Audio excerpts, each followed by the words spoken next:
അങ്ങനെ മാർപ്പാപ്പയുടെ പണം കൊടുത്തുള്ള കുടില പ്രവർത്തനമാണ് ഈ പെന്തക്കോസുകാരിലൂടെ നടക്കുന്നതെന്നാണ് അവർ പറഞ്ഞത്.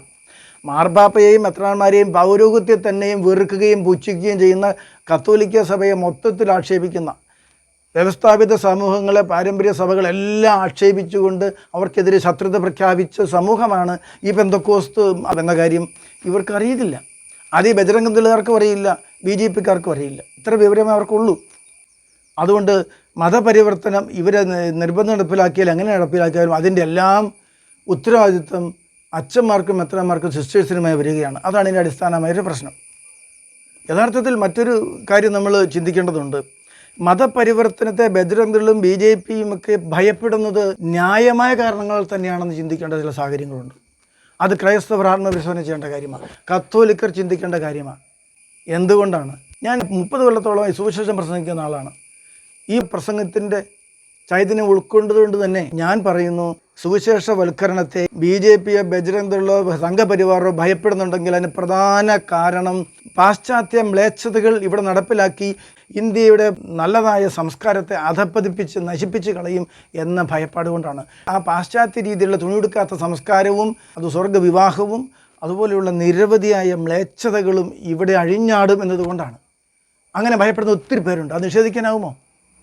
മംഗലാപുരത്ത് കേരളത്തിൽ നിന്ന് പഠിക്കാൻ പോകുന്ന കത്തോലിക്ക യുവതികളെയും യുവാക്കളെയും അവിടെയുള്ള പബ്ബുകളിൽ RSSകാരും അതുപോലെ ഹൈന്ദവ സംഘടനകളും അടിക്കുകയും ആക്രമിക്കുകയും ചെയ്തു. RSSകാർ ക്രൈസ്തവരെ ആക്രമിച്ചു എന്ന രീതിയിൽ മതപരമായ ഒരു അക്രമമായി അതിനെ കാണരുത്. ഈ ഇന്ത്യൻ സംസ്കാരം പൊതുവെ ലോകത്തിൽ നല്ല നിലവാരത്തിൽ നിൽക്കുന്ന സംസ്കാരമാണ്. അങ്ങനെ ഉള്ള ഇന്ത്യൻ സംസ്കാരത്തെ നശിപ്പിക്കുന്ന, സമൂഹത്തെ നശിപ്പിക്കുന്ന ദുർനടപ്പുകാരാണ് ക്രൈസ്തവരെന്ന് അവരുടെ മുമ്പിൽ തോന്നലിടയാക്കിയത് ആരാ? അങ്ങനെ പോകുന്ന കുട്ടികളെ അവർ തല്ലുന്നതിന് മുമ്പ് നമ്മൾ കയറി തല്ലണമായിരുന്നു. മാതാപിതാക്കൾ തല്ലണമായിരുന്നു. KCYM അതുപോലെയുള്ള ക്രൈസ്തവ സംഘടനകൾ തല്ലണമായിരുന്നു.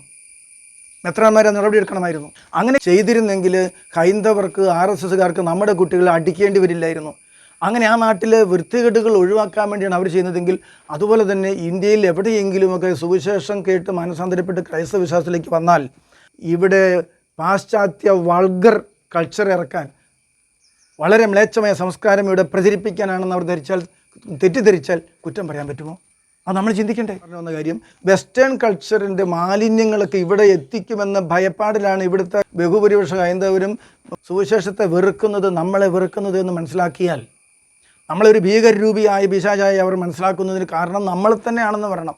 ആ നിലയിൽ നമ്മൾ ഭീകരരൂപം ഒന്ന് മാറ്റി നമ്മളൊരു മാലാഹ രൂപത്തിലേക്കാകണം, സ്വയം ശുദ്ധീകരിക്കണം.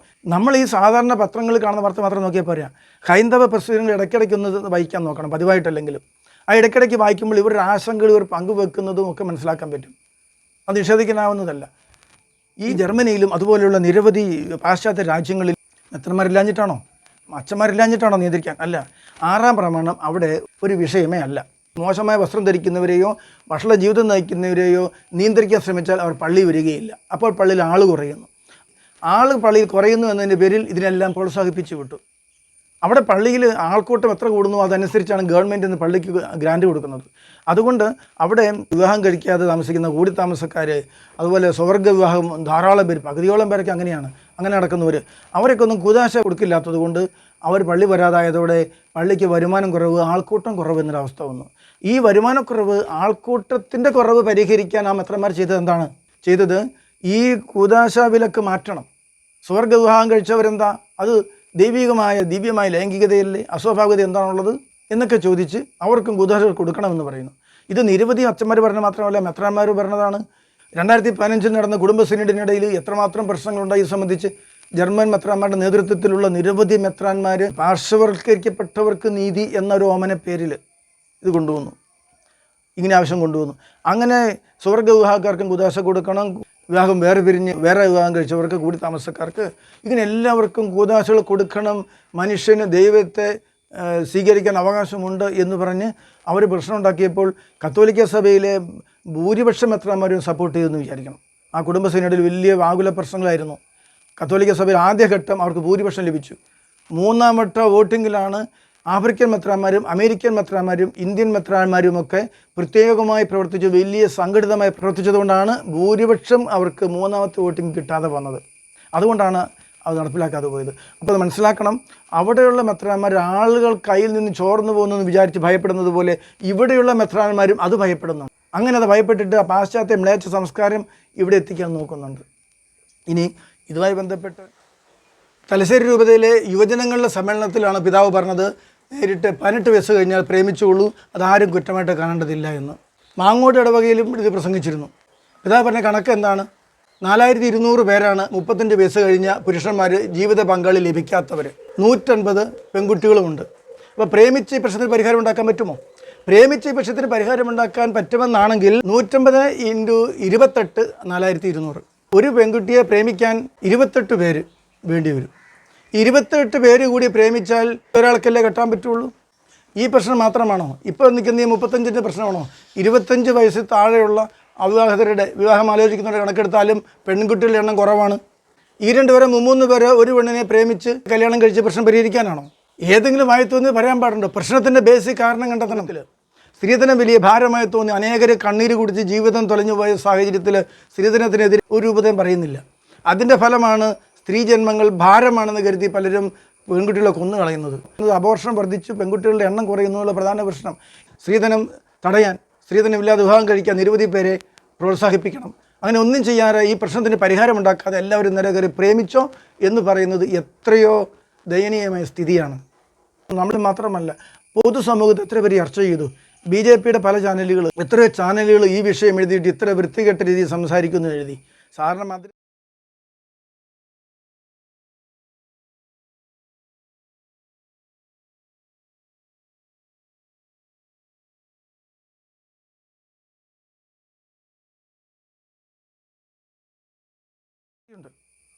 പാമ്പ്ളാനി പിതാവ് സംബന്ധിച്ച് കാറ്റഗിസം 12ാം ക്ലാസ്സിൽ പഠിക്കാൻ തലശ്ശേരി രൂപതയിൽ ഇറക്കിയ പുസ്തകം സത്യം അറിയണമെന്ന പേരിൽ ഇറങ്ങിയ പുസ്തകത്തിൽ ടീനേജ് കുട്ടികളോട് പ്രേമിക്കണമെന്നാണ് പറഞ്ഞത്. പ്രേമിച്ച് നഷ്ടപ്പെട്ടാൽ നിങ്ങൾ പ്രേമിച്ചേ പറ്റൂ എന്നാണ് പറഞ്ഞിരിക്കുന്നത്.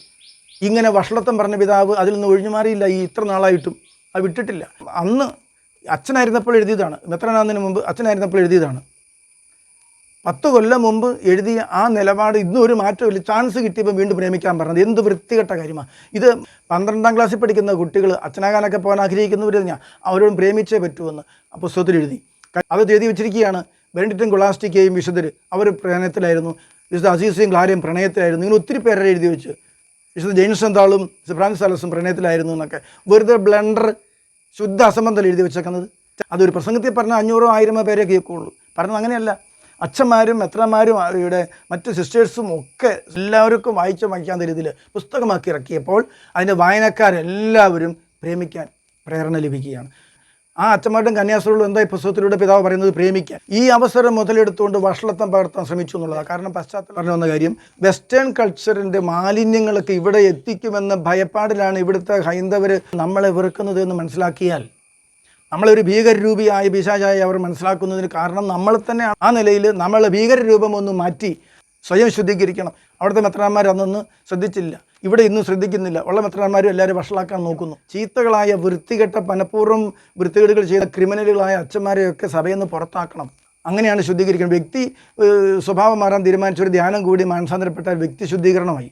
പക്ഷേ സഭാ ശുദ്ധീകരണമോ ഒരു സംഘടന ശുദ്ധീകരണമോ അങ്ങനെയല്ല.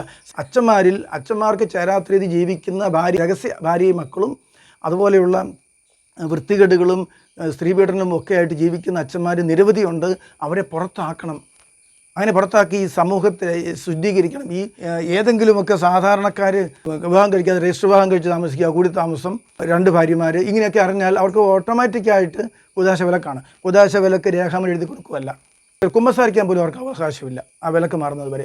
എന്നാൽ വൃത്തികെട്ട രീതിയിൽ ജീവിച്ച് രഹസ്യ ഭാര്യമാരുമായി താമസിക്കുന്ന ചില അച്ഛന്മാർ രജിസ്റ്റർ വിവാഹം കഴിച്ചവരാണ്. അവർ ഭാര്യ മക്കളുള്ളവരാണ്. അത് എത്രമാർക്കൊക്കെ അറിയാം. അങ്ങനെയുള്ളവർക്ക് കുമ്പസാരിക്കാൻ പോലും അവകാശമില്ലാത്ത അവസ്ഥയാണ്. അവർ കൂദാശ പരികർമ്മം ചെയ്യുന്നു. അവർ വിവാഹം ആശീർവദിക്കുന്നു, മാമോദിസ കൊടുക്കുന്നു, പൗരോഹിത്യം കൊടുക്കുന്നു. ആ പൗരോഹിത്യം സാധുവാണോ? ആ മാമോദിസ സാധുവാണോ? വിവാഹം സാധുവാണോ? ആ വിവാഹവും തുടർന്നുണ്ടായ മക്കൾ മാമോദിസയും സാധുവല്ലെങ്കിൽ അവർ പൗരോഹിത്യം സ്വീകരിച്ചാൽ അത് സാധുവാകും. മെത്രാന്മാർ അവരെ വിലക്കിയിട്ടില്ലെങ്കിലും അവർ സ്വയം കൂദാശ വിലക്കിൽ പെട്ടുപോയവരല്ലേ? അവിടെ കുർബാനയിൽ ലഭിക്കുന്നത് യേശുവിനെയാണോ അല്ലെങ്കിൽ ആരെയാണ്? ഇങ്ങനെ നിരവധിയായ പ്രശ്നങ്ങൾ അലട്ടുന്നുണ്ട്. അവിടെയും കാര്യം എന്താണ്? വിട്ടുവീഴ്ച. ജർമ്മനിയിലെ മെത്രാന്മാർ വിട്ടുവീഴ്ച ചെയ്തതുപോലെ ഇവിടെയും വിശുദ്ധിയുടെ കാര്യത്തിൽ വിട്ടുവീഴ്ച ചെയ്തിരിക്കുകയാണ്. ഈ സ്ഥിതി മാറിയേ പറ്റുള്ളൂ. ആ നിലയിൽ നമ്മൾ ഭീകരരൂപം ഒന്ന് മാറ്റി നമ്മളൊരു മാലാഹ രൂപത്തിലേക്കാകണം. സ്വയം ശുദ്ധീകരിക്കണം. നമ്മളൊരു മാലാഹ രൂപത്തിലേക്കാകണം.